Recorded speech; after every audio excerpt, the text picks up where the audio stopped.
Hi guys, this is my audience for today. My brother, my mom, and my dad. A brilliant actor once said, "You're only given one little spark of madness. You mustn't loosen it." Not only did he say it, but he also lived up to it, and that was Robin Williams. My goal today is to inform you on the late comedian and actor named Robin Williams. I am credible to talk about this topic because I have done research on him. Robin Williams was a talented actor who captured the hearts of many who enjoyed his comical and upbeat personality. He was mainly known for his humor and cheerful persona, but behind the screen he dealt with many personal issues. Williams was born July 21, 1951 in Chicago, Illinois. His mother Laura was a former model and his dad Robert was a Ford Motor executive. According to Lifetime.com, Williams was bullied as a child for being overweight. This resulted in him playing alone at his house in order to avoid his bullies. In order to stop the bullying, he decided to join wrestling and track later in his life. In 1967, his dad decided to take early retirement and the whole family moved to California. Then he decided to enroll in Claremont Men's College in 1969, where he majored in political science. While Williams was attending Claremont, he also decided to take acting classes. He then left Claremont and enrolled in College of Marion to study acting.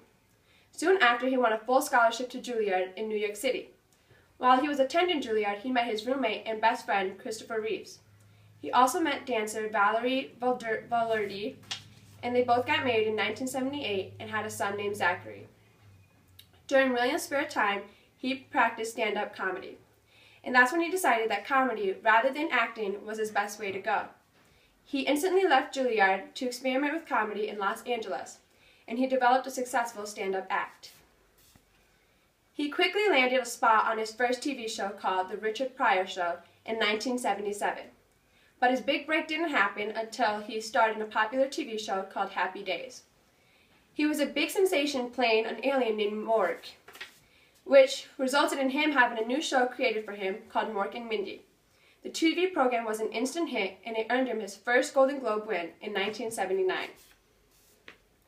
According to an article on Biography.com, William faced a downfall in his life in 1982.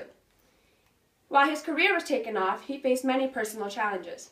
He developed a drug and alcohol problem while working on Mork and Mindy. William struggled with his addiction for more than 2 decades. His substance abuse took a toll on his marriage. Even his wife tried to help him, but it didn't work. In 1983, his movie Survivors was a flop in Hollywood, and it wasn't until 1987, and 5 movies later, that Williams developed a good film called Good Morning Vietnam. Things were finally starting to look up for him when he earned his first Academy Award nomination and his second Golden Globe win. In 1988, though, Williams and Valerie divorced after she discovered that he was having multiple relationships with other women. That following year, Williams married Zachary's nanny, Marcia Graces, and they both had 2 kids named Zelda Ray and Cody Allen. Despite his personal obstacles, he continued acting. Over the years, he gained a great deal of fame and won countless awards for his films. Some movies that took the attention of critics was Mrs. Doubtfire, Jumanji, Aladdin, and Dead Poets Society. His nominations ranged from Golden Globes to Academy Awards for various titles. Throughout the years, he dealt with positive and negative highlights in his life. He also endured another divorce, had heart surgery, and battled with Parkinson's disease. Yet, he managed to pull through and pour his energy in his projects, like Broadway and comedy shows. He found happiness once again when he married Susan Snyder, and he has won more than 20 awards for his works. Sadly, August 11, 2014, Robin Williams took his own life at the age of 63. According to Matt Stucker of CNN, Williams' publicist released a statement saying that Williams battled with depression for most of his life. His death was an unbelievable shock to his family and to his friends. Even though his life ended tragically, he always used a little spark of madness to make a person's life a little brighter. Thank you for listening to my speech, and this is my audience once again.